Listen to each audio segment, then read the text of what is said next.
Hi everybody, I hope you and yours are well. This week's portion of the Torah reading is Parshat Beha'alotcha.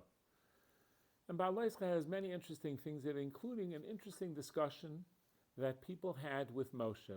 They came to Moshe and they said, we want to do the Paschal Lamb, the Korban Pesach, the special sacrifice that was brought to be eaten at the Seder night with matzah and maror, but we can't because we're ritually unclean and we're prohibited from going into the Mishkan, to the tabernacle, to the mini temple, the portable temple, to be able to bring it. Now realize that they were ritually unclean through no fault of their own. They were involved in doing a mitzvah, fulfilling a commandment. And different opinions about what it was, but they were doing the right thing. And they couldn't perform it. And so they asked, what should we do? We want to do it. Now, of course, had they come to Avrohom Czapnik, I would have said, sorry, nothing to do. But Moshe said, let me ask Hashem. And God said a beautiful idea. He instituted something called Pesach Sheni, the second Pesach, that if you can't bring the Korban Pesach, the Paschal Lamb, on the 14th day of the month of Nisan, then you have another month to get ritually clean and bring it on the 14th day of Iyar. And this was in the merit of these people who wanted to do the mitzvah. The only question is, why do they want this so much? They wanted to, very nice, but they couldn't. So, okay, next year's another year. And the deeper understanding of it is, it's not about doing obligations. It's about wanting to have the opportunities to be closer to God and to His Torah and mitzvahs. And even though they had a legitimate reason, the best excuse, they were busy doing another mitzvah. They were doing something else. One opinion says that they carried the coffin of Yosef. They took it out of Egypt, so they were ritually unclean from touching a dead body. What a beautiful mitzvah! But they still wanted to do more. And this is an important lesson for us.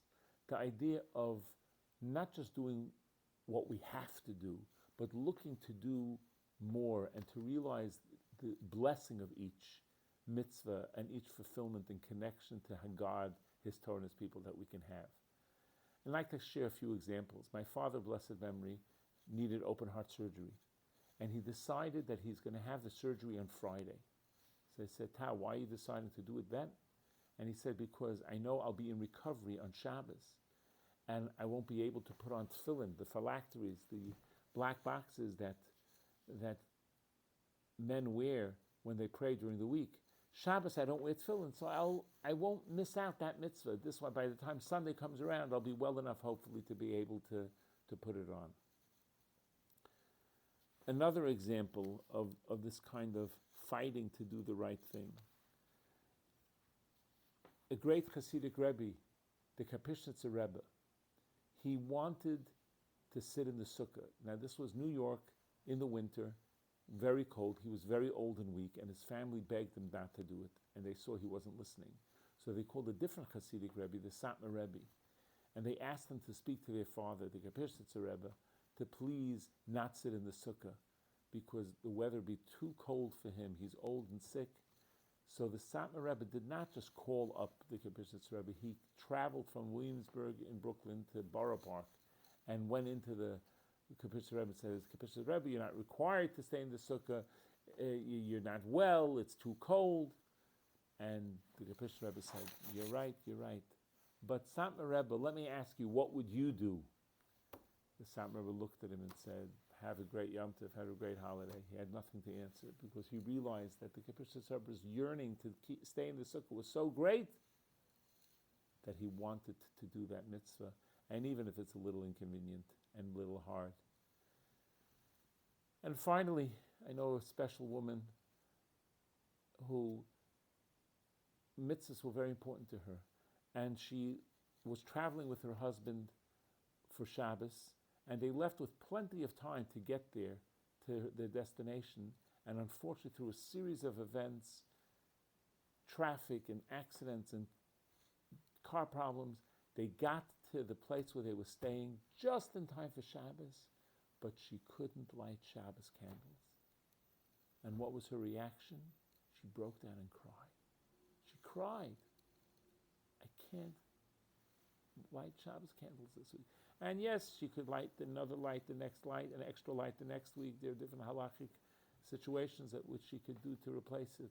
But she was brokenhearted that she missed one candle lighting. She made it on time for Shabbos, but she couldn't light candles. She was very upset. There's a beautiful verse that has a beautiful song to it, and I'd like to share it with you. Hine yamim boim, Ne'um Hashem. The days are coming, says God. V'shlachti ra'av ba'aretz, and I'm going to send a hunger to the land. Le'ra'av la'lechem v'lo'tzama l'mayim. Not a hunger for bread or thirst for water. Kiyam l'shmayas devrei Hashem. Only to hear the words of God. And the song goes like this. Hine yamim ba'im v'hishlachti rav ba'aretz. Hine yamim ba'im v'hishlachti rav ba'aretz. Lai rav la'lechem v'loitzam olamayim ki yim lishmaya as divrei Hashem. Lai rav la'lechem v'loitzam olamayim ki yim lishmaya as divrei Hashem. Behold, days are coming, and I'm going to send a hunger to the land, not a hunger for bread or a thirst for water, but to hear the words of God. We need to be hungry. And many people have felt that hunger. They've lived lives and see that the life in this world, with all the craziness, that's not it. There has to be something more. There's something spiritual that has to be there. And they felt that hunger for the words of Hashem, the words of God. May we be inspired by the people who wanted to do the mitzvah even though they didn't have to. Be inspired by my father, who didn't want to miss a day of putting on tefillin, so he scheduled his surgery a certain time. The Parshat Rebbe, who wanted to be in the sukkah even though it wasn't recommended, but he did it anyway. And as well as Mrs. Elbaum, who wanted to light the candles and was distraught that she couldn't. But we feel the hunger of spirituality and yearn to be able to do Hashem's will. And that will help us feel much closer to the Almighty. Have a wonderful Shabbos. All the best.